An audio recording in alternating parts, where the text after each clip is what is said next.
Hello નમસ્કાર વિદ્યાર્થી મિત્રો, વેદ ડિજિટલ એજ્યુકેશનમાં આપનું હાર્દિક સ્વાગત છે।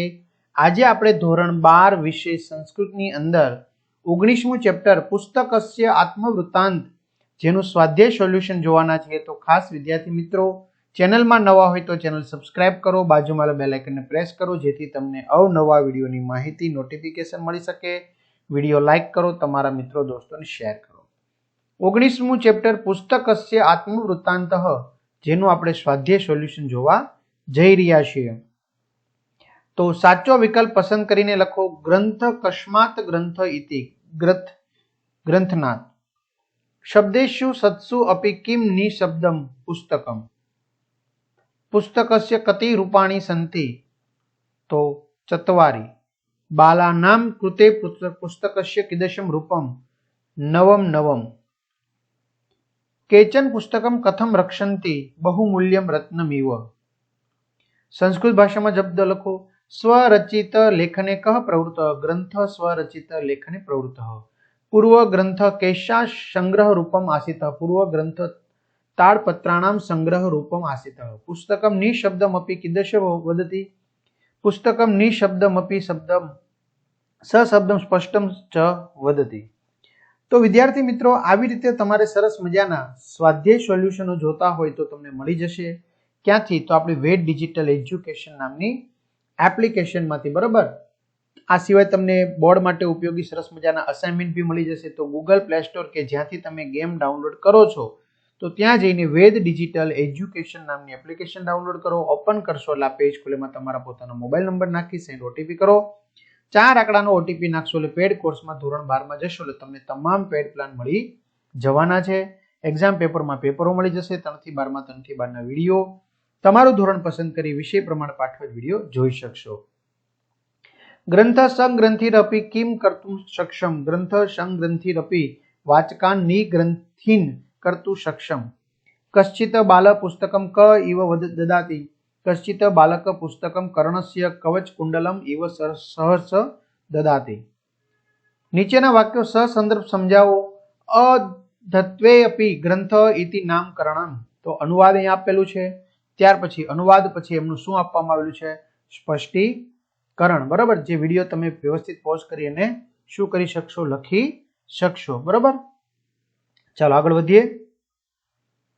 વિડિયો વ્યવસ્થિત પોઝ કરવાનો અને લખી નાખવાનો। ક્લિયર? ચાલો શ્રવણ પિત્રો સ્કંદ મારોપ્ય અવહત, બરાબર। તો એનું સરસ મજાનું તમારે અહીંયા અનુવાદ લખવાનું છે, ત્યાર પછી એમનું શું કરવાનું છે? એમનું સ્પષ્ટીકરણ પણ કરવાનું છે, બરાબર। તો જોઈએ આપણે વિદ્યાર્થી મિત્રો આગળ। તો વિદ્યાર્થી મિત્રો, વિડીયો પોઝ કરીને તમે સરસ મજાનું સ્પષ્ટીકરણ છે એ લખી શકશો અને અસરકારક રીતે વ્યક્ત કરે છે આવી રીતે, બરાબર। ચાલો આગળ જોઈએ આપણે। अहम स्वयं संग्रथ तथापि वाचकान निर्ग्रंथि न करोमि तो एनु सरस मजानो अनुवाद छे અને સ્પષ્ટીકરણ પણ અહીંયા આપવામાં આવેલું છે, બરાબર। તો એ પણ તમે વ્યવસ્થિત રીતે શું કરી શકો છો? લખી શકો છો। ક્લિયર થાય છે?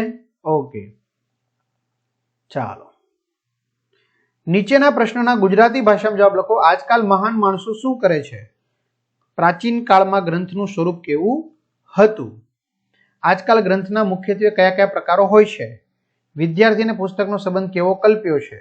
પુસ્તકની ક્યારેય સંતોષ થતો નથી। ત્યાર પછી વિવરણાત્મક નોંધ લખો। તાડપત્રમ, બરાબર, તાડપત્રમ વિવરણાત્મક નોંધ લખવાની છે। તો કઈ વાંધો નહીં, વિડીયો પોઝ કરીને તમે વિવરણાત્મક નોંધ છે લખી શકશો।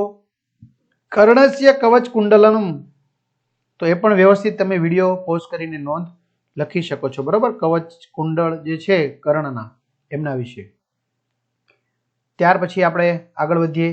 સમીક્ષાત્મક નોંધ લખો। ગ્રંથનું સ્વરૂપ, બરાબર, ગ્રંથનું સ્વરૂપ કેવું છે? પુસ્તકના ગ્રંથ એવા નામનો સ્વીકાર કરે છે। ક્લિયર?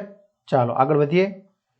પુસ્તકની બાબતોમાં વિદ્યાર્થીઓના પ્રતિભાવો, પુસ્તકની બાબતોમાં વિદ્યાર્થીના પ્રતિભાવો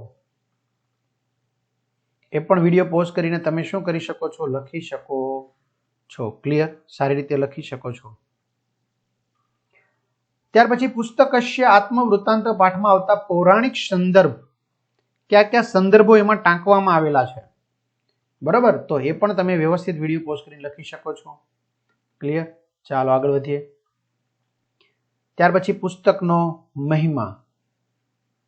બરાબર, ખૂબ જ મહત્વ છે ત્યાં સુધી.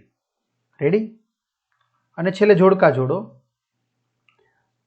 અદ્યત્વે કર્ગજાના સંગ્રહ રૂપમ પ્રાચીન કાલે તાડપત્રાણામ સંગ્રહ રૂપમ સ્યુતે સ્થિતમ નિશબ્દમ તિષ્ઠામિ યથા શ્રવણ પિત્રો અવહત સુખમ મનુભવામી સંતોષમ નાનુભવામી. તો આ રીતે વિદ્યાર્થી મિત્રો સરસ મજાનું સોલ્યુશન જોઈએ તો તમારા મિત્રો દોસ્તોને જાણ કરો. ચેનલમાં ન હોય ચેનલ સબસ્ક્રાઇબ કરો, વિડીયો લાઇક કરો. અહીંયા સુધી આપણે રાખીએ. અસ્તુ. જય હિન્દ, જય ભારત.